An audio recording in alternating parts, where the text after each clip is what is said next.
അതെന്താ അത് മറച്ചു പിടിച്ചോണ്ടൊക്കെ പോണേ? മറച്ചൊന്നുമില്ല ചേച്ചി, ഇത് ഞാൻ ഓർഡർ ചെയ്യാൻ കൊടുത്തിരുന്ന ഡ്രസ്സാ. ഇങ്ങനെ മേക്കപ്പ് സാധനം ഡ്രസ്സൊക്കെ വാങ്ങി കൊച്ചിങ്ങനെ കുറെ പൈസയൊക്കെ കളയൂലേ?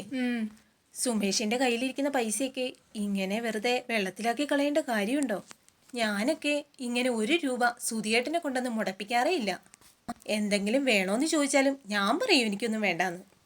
പിന്നെ മേക്കപ്പ് സാധനമൊന്നും വാങ്ങിക്കേണ്ട ആവശ്യമൊന്നും ഇല്ല. എന്നെ കാണാൻ അത്യാവശ്യം ഭംഗിയൊക്കെ ഉണ്ടല്ലോ. ആ, അതുകൊണ്ട് ഞാനൊന്നും വാങ്ങാറുമില്ല. പിന്നെ സുധിയേട്ടൻ ഇടയ്ക്കൊക്കെ എന്നോട് ചോദിക്കാറുണ്ട് എന്തെങ്കിലുമൊക്കെ വേണോന്ന്. ഞാൻ പറയും എനിക്കൊന്നും വേണ്ടാന്ന്. ഞാനൊന്നും വാങ്ങിപ്പിക്കാറില്ല. ഇതൊക്കെ വെറുതെ അനാവശ്യ ചെലവല്ലേ? ചേച്ചി എന്തിനാ ഇങ്ങനെയൊക്കെ പറയുന്നേ? ചേച്ചി, ഇത് ഞാൻ എൻ്റെ പൈസയ്ക്ക് വാങ്ങിയതാ, സുമേഷ് ഏട്ടൻ്റെ പൈസയ്ക്കൊന്നും വാങ്ങിയതല്ല. അതിന് സുമേഷ് ഏട്ടൻ്റെ പൈസയ്ക്ക് വാങ്ങേണ്ട കാര്യം എന്താ? എനിക്ക് ജോലിയുണ്ടല്ലോ.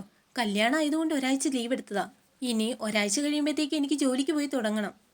പിന്നെ സുമേഷ് ഏട്ടൻ്റെ പൈസയ്ക്കാണെങ്കിലും എൻ്റെ പൈസയ്ക്കാണെങ്കിലും എനിക്കിഷ്ടമുള്ള സാധനങ്ങളൊക്കെ ഞാൻ വാങ്ങും. അതൊക്കെ എന്നെ ആരും ചോദ്യം ചെയ്യേണ്ട കാര്യമില്ല.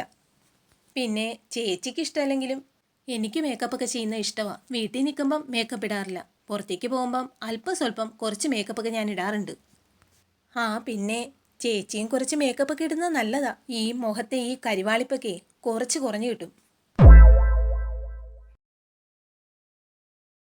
എൻ്റെ മുഖത്ത് കരിവാളിപ്പോ? രാവിലെ കൂടി ക്രീമൊക്കെ വാരി തേച്ചതാണല്ലോ. സുധിയേട്ടനെ കൊണ്ട് ഒരു ക്രീമും കൂടി വാങ്ങിപ്പിക്കണം. ജോലിയുള്ളതിൻ്റെ അഹങ്കാരം.